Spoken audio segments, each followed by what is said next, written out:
Olá, queridos, a paz do Senhor Jesus a todos. Seja muito bem-vindo ao canal do YouTube da família ADBlu, Assembleia de Deus em Blumenau, igreja pastoreada pelo nosso pastor presidente, pastor Nilton, e também o nosso pastor Lediel. Você está no nosso subsídio da nossa grande lição da editora Kalel, Milagres de Jesus. Em mãos aqui, eu estou com a lição do professor e é um privilégio poder estar com você nesse momento. Nós vamos estar conversando sobre a lição de número 4, a cura no tanque de Betesda. É importante você lembrar que nós estamos aqui para ministrar um subsídio, ou seja, nós não vamos aqui dar a aula, nós estamos aqui para conversar com você, amigo e professor, e tentar trazer aí pontos principais, como também subsidiar a sua aula para que realmente você possa fazer a diferença de forma pedagógica, teológica, por que não dizer doutrinária, bíblica, né? Enfim, poder contribuir na sua exposição. O nosso texto-chave, João 5:8, quando Jesus deu a ordem àquele paralítico, e a nossa leitura bíblica é o milagre, João capítulo 5. A nível de introdução, eu gostaria de lembrar para você 3 coisas sobre este milagre. Primeiro, que este milagre é o terceiro milagre do Evangelho de João. Quando nós olhamos para o Evangelho de João, querido professor e amigo, é importante você lembrar de que este Evangelho, ele narra 7 sinais. Disse João, eu registrei esses sinais lá no final do seu Evangelho para que creiais que Cristo ou que Jesus é o Filho de Deus. É interessante porque cada milagre que João registra está muito bem posicionado com o seu propósito de revelar a divindade e o poder de Jesus. É muito interessante você também perceber que este texto é registrado apenas pelo evangelista João. Então, a segunda verdade que eu quero trazer para você sobre esse texto, a primeira, vamos lembrar, é que esse é o terceiro milagre do Evangelho de João. A segunda verdade, eu quero lembrar para você que este é um milagre onde apenas o evangelista João registra essa história. É importante você pensar isso com os seus alunos, porque nós estamos numa lição sobre os milagres de Jesus. E vários dos milagres que nós vamos estar estudando ao longo da nossa lição, nós temos nos evangelhos, Mateus, Marcos, Lucas, João, só que este milagre é apenas registrado pelo evangelista João. A terceira verdade importante que eu quero pensar com você nesse texto é que esse milagre é diferenciado.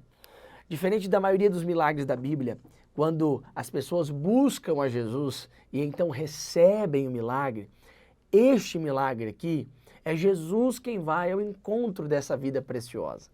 E também é importante você pontuar com seus alunos, talvez em algum momento surja essa discussão, que vão dizer assim, então significa que este homem não teve fé? Não, o texto diz que quando Jesus o manda levantar, que é o nosso texto-chave, no versículo de número 8, quando Jesus ordena ele levantar, o texto diz que ele levantou. O ato dele levantar, obedecer a Jesus, também é um ato de fé. Mas é importante você ter esse panorama a nível de introdução.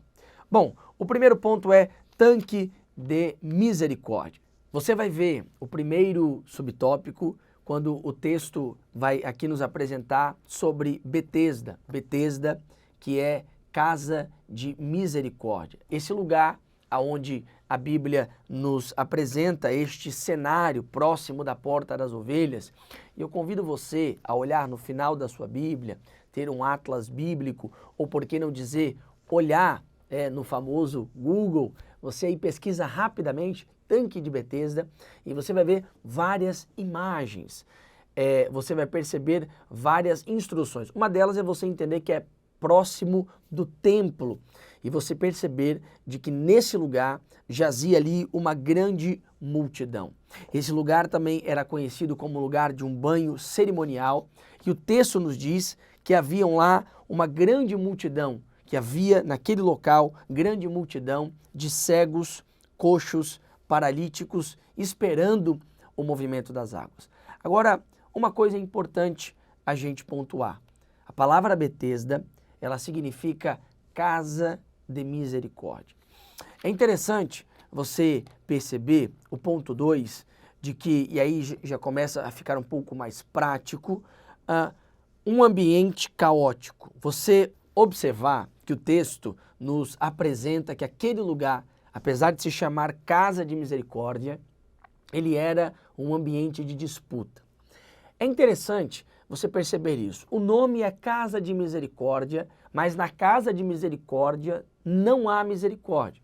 Preste atenção nisso.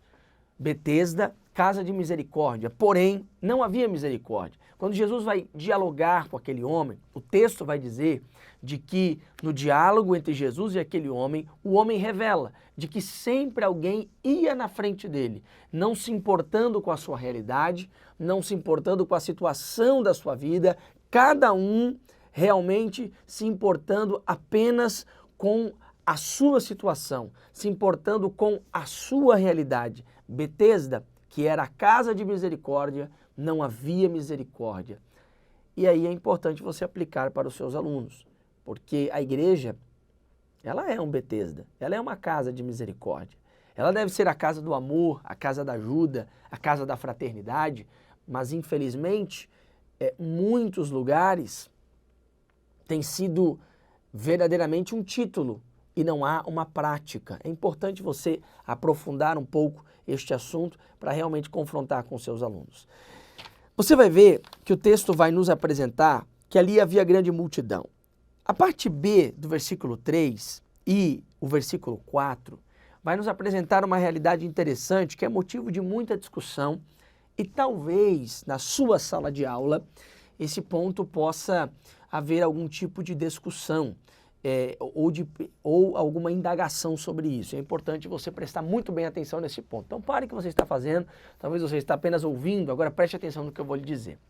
O texto diz sobre a questão de que descia ali um anjo naquele tanque, agitava as águas e eles esperavam o movimento das águas. É interessante você observar que já há versões bíblicas em português que trazem a parte B do versículo 3, a partir que a versão João Ferreira de Almeida, revista e corrigida, que eu estou lendo, diz, esperando o movimento das águas, versículo 3, e todo o versículo 4, trazem entre colchetes. Por quê? Por exemplo, versões como a NTLH, a Nova Almeida atualizada, a Almeida Revista e Atualizada de 1993, trazem entre colchetes. Por exemplo, a minha João Ferreira de Almeida, ela traz de forma normal. Por que essas versões trazem entre colchetes? Porque nos manuscritos mais antigos, este texto não é encontrado. E aí fica uma pergunta então, né? Por que é que nesse texto e nas nossas Bíblias permitiu o Espírito de Deus, porque nós cremos na infalibilidade das Escrituras, permitiu o Espírito de Deus estar esse texto para nós? Primeiro é importante você entender que o texto ele não é normativo, mas o texto ele é descritivo. Dr. Luiz Saião, que é um dos maiores hebraístas brasileiros, hoje grande teólogo brasileiro, ele explica essa verdade, de que esse texto não é uma norma, mas é uma descrição. É como se o autor estivesse explicando para nós, em uma nota de rodapé, o que acontecia naquela época. Então ele está descrevendo o que diziam, ele não está dizendo se realmente é ou não. Para isso, vários comentários bíblicos corroboram com essa verdade. Por exemplo, um que nós muito amamos, que é o comentário bíblico de Moody, o comentário bíblico Esperança, o comentário bíblico NVI de Bruce, também corroboram com essa verdade. Na verdade, a maioria dos comentaristas bíblicos que você for observar para subsidiar a sua lição, a lição que você for ministrar, você vai ver que eles corroboram com essa mesma verdade. Era uma crença da época. Aí, uns dizem que realmente era uma crença a partir de um anjo, outros comentam, né, que era a partir de um deus romano, conhecido como Deus da cura, enfim. O importante é você pontuar com os seus alunos a questão da infalibilidade das Escrituras e de que o texto está narrando, descrevendo e não trazendo uma normativa dentro do texto de algo que realmente acontecia, mas está registrando o que se acreditava. Pois bem, o texto diz que este homem, ele está totalmente preso nessa crença. Porque o texto diz que não só esse homem, na verdade o versículo 3 diz que há uma grande multidão, cegos, coxos e paralíticos. Então esse homem faz parte de uma multidão de pessoas que acreditavam piamente nessa realidade que estava diante dos seus olhos. Totalmente cegos pela sua crença, o olhar deste homem está no tanque e no agitar das águas. Tanto que, ainda que dialogando com Jesus, este homem, em primeira mão, ainda está com seu olhar no tanque, ainda está com seu olhar na situação, ainda está com o seu olhar esperando aquela circunstância com a qual disseram para ele que poderia acontecer, que realmente viesse a ser realidade na sua vida. Totalmente cego espiritual, não levando nem mesmo em consideração a presença de Jesus que ali estava quando, agora nós entramos no ponto 3, Jesus pergunta, queres ser curado? É interessante porque quando a gente olha para essa pergunta de Jesus, parece uma pergunta, no entanto, óbvia. Veja, esse homem está, diz o texto, 38 anos enfermo, na beira daquele tanque, esperando o agitar das águas. Veja, irmãos, ele está na beira do tanque, esperando o agitar das águas. Será que ele quer ser curado? Com certeza sim. Mas quando Jesus pergunta para ele, queres ser curado? A gente tem que entender essa pergunta de Jesus à luz de Provérbios 13:12. A Bíblia diz, a esperança demorada enfraquece o coração. Ou seja, são 38 anos esperando. Imagine você esperando um milagre, uma bênção, uma resposta há 38 anos. Imagine você que este homem, ele não está há 10 dias, há 20 dias, não. 38 anos, é uma vida esperando milagre. Quando Jesus pergunta, você quer ser curado?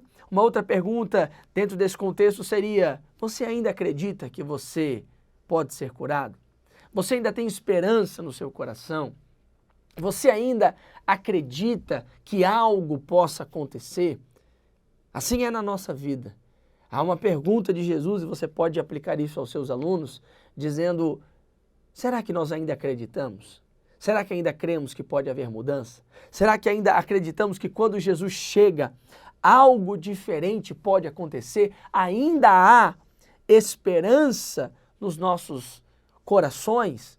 É claro que, por outro lado, o autor aqui muito bem colocou que Jesus está fazendo esse homem entender a sua necessidade, de que ele realmente precisa ser curado e que ele também precisa desejar essa mudança, essa transformação, de não só pedir uma ajuda para alguém, o colocar no tanque, mas crer que Jesus pode mudar a história dele de tal forma que até o leito que ele estava por cima, agora ele não depende mais do leito, agora ele pode carregar esse leito e pode ter uma vida totalmente independente, uma vida transformada.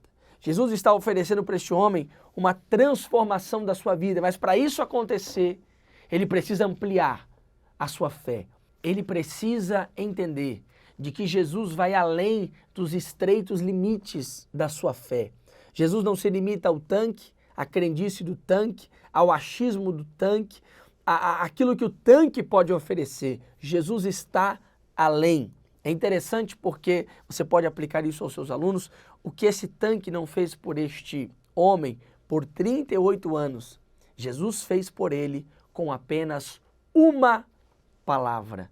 Porque quando Jesus entra na história de alguém, realmente Jesus deseja transformar essa história. Não importa quantos anos está demorando para algo acontecer. Se Jesus decidir fazer, este algo vai acontecer. E é isso que você precisa aplicar aos seus alunos, que quando este homem recebe essa ordem de Jesus para se levantar, o texto diz que ele se levantou e a partir daquele momento, ele nunca mais teve esta realidade na sua vida. O texto diz que ele foi imediatamente restaurado, saiu dali caminhando e o nome do Senhor Jesus foi glorificado. Depois de ser curado, o texto diz que alguns fariseus encontram este homem e então indagam sobre a sua cura e o texto diz que ele não sabe responder quem o curou. Só que o texto diz que mais tarde ele encontra Jesus dentro do templo e o texto diz que lá Jesus dá uma lição preciosa para ele quando diz: vá e não peques mais, para que não te suceda algo pior. Jesus termina essa história mostrando para esse homem que o maior milagre, a maior bênção não é só a cura física do corpo, mas é a bênção espiritual, que é a salvação e a vida eterna. Terminamos aqui essa lição de número 4 e a grande pergunta é: qual é a grande lição deste milagre com o paralítico do tanque de Betesda? É nós entendemos que toda a autoridade está na mão de Jesus. Aquilo que o tanque não fez, aquilo que o anjo não fez, aquilo que as crenças daquela época não conseguiram realizar na vida deste homem. Jesus, quando chega, decide mudar a história dele, mostrando que todo o poder está na mão do nosso Senhor e Salvador Jesus Cristo. Deus abençoe você, Deus abençoe sua casa. Até o nosso próximo subsídio, em nome do Senhor Jesus.